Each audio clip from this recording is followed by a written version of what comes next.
Hey guys, it's Chad here. Back in the shop on the Cub project. As you can see, we've got a little bit done here on it. It ain't been quick and easy, that's for sure. So anyways, I was gonna go over some things here, how I've covered the fuselage. I'm not 100% done with my fabric work yet. My grandfather's not doing good at all, and my goal is to try to get the plane done before something happens to him.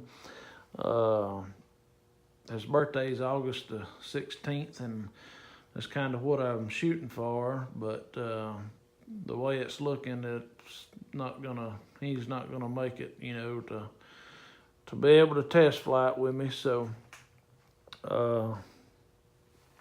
Good thing is, if you want to consider it good, however, whatever, but he's going to be cremated, so I look at it on the good side that he'll still be able to go with me. So I'll have some ashes, his ashes there with me, and I'll definitely take him back up in the Cubs. So anyways, we'll do a walk around here.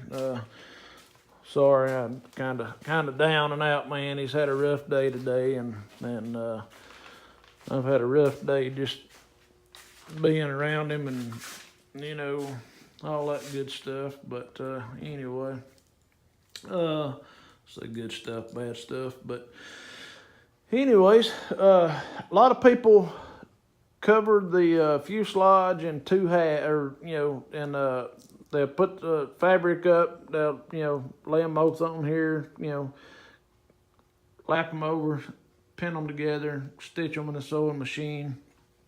That's one way of doing it. That's what the book, shows in it also. Or you can, overlap them, like I done. I covered the left side first, over here on this side first, and I brought it over here, and I wrapped it all the way around the stringer, the spine. I call it the spine or whatever here. I wrapped my fabric, all the way around it and tucked it up inside there, because this has got the metal stringers on it or whatever. And then this side, whenever I put it on, as you can see, I overlapped it 1 inch. I did a 1 inch overlap, and that baby's welded on there, so it's never going anywhere. The tricky part is right here on the tail fin. When you got the plane laid over on its side, and I think I've got some pictures. I'll have to go back and look and see if I got some that I took on how I did this. But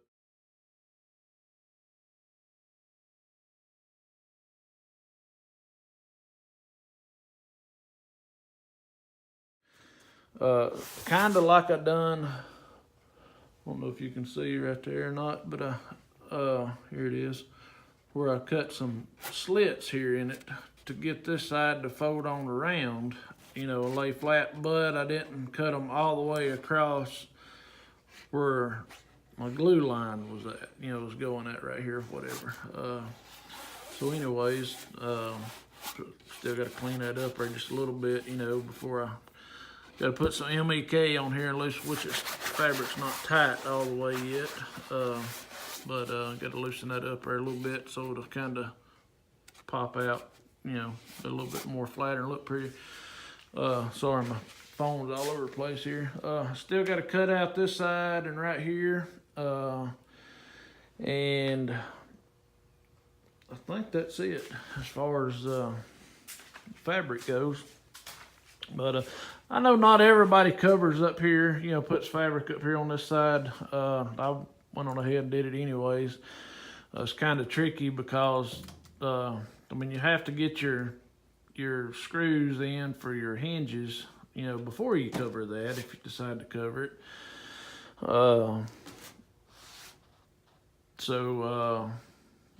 You got to have your hinges on there or whatever before that, because the nuts are up inside of that little U channel in there.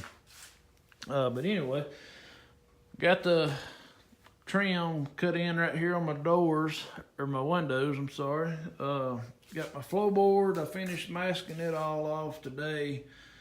Got it all covered up so I don't get no poly brush on it and stuff like that, and then overspray once I start spraying.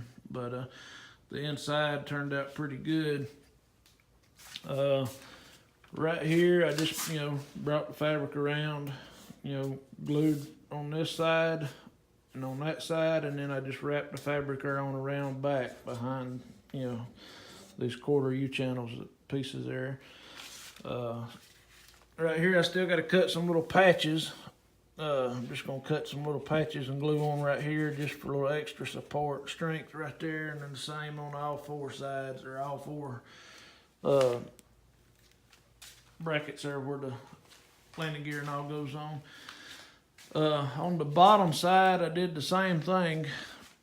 I brought the fabric down and, I glued my bottom on first.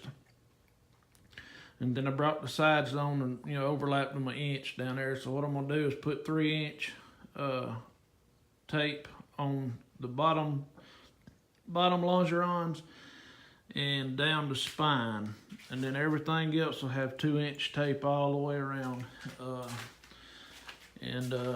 done that because, overlapping 1 inch. Back here, what I done is, this side here ended up a little bit tighter. Whenever you can see, this one's a little bit more loose as a goose right here. But I believe it's going to pull tight. I'm just going to start up here and out here and just start trying to shrink it and get it to work in right. But all of this turned out pretty good. Cutting that, which, like I said, I still got to take my iron and go over it and, heat it, make sure all the, there ain't no little glue lumps in anything or whatever.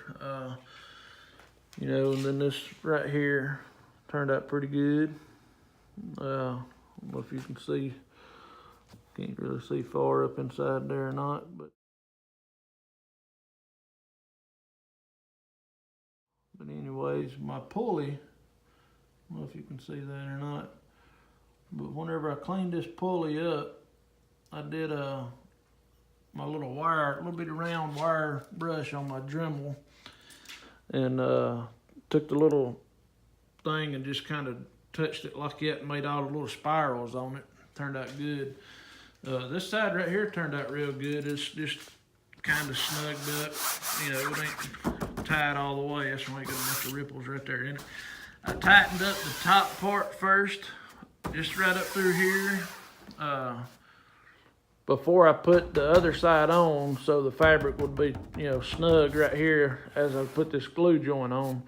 So now, whenever I'm using my iron to finish tightening this up, no more than 300 degrees on this right here. I mean, they say 250, but 250, man, it'll take you 10 years to take an iron, to me, at 250 degrees and go over it to get it, get it all tightened at 250. So, I mean, 300 is a little bit more heat on it, and it'll tighten a little quicker and, just work good. But, if you start seeing your stringers or anything like that, start bowing in bad, or your longerons or whatever, just back off on it.